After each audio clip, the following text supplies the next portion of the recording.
আসসালামু আলাইকুম সুপ্রিয় খামারি ভাইরা। আজকে আমাদের মুরগির বাচ্চাটির বয়স 22 দিন।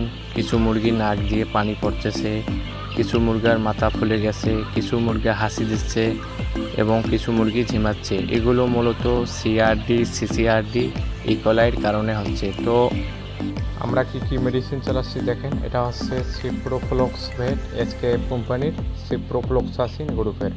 আর একটা অ্যান্টিবায়োটিক কম্বাইন করা হয়েছে, সেটা হচ্ছে অগমেন্টভেট, এসকেএফ কোম্পানির অ্যামোক্সাসিলিন গ্রুপের।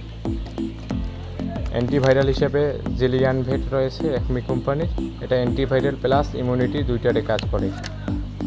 এটা হচ্ছে নেপটনিক, কিডনির জন্য ভালো একটা কিডনি টনিক।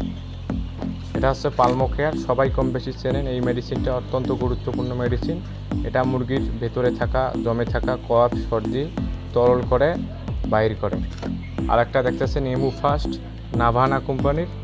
এটা ইমিউনিটি এবং গ্রোথের জন্য ভালো কাজ করে।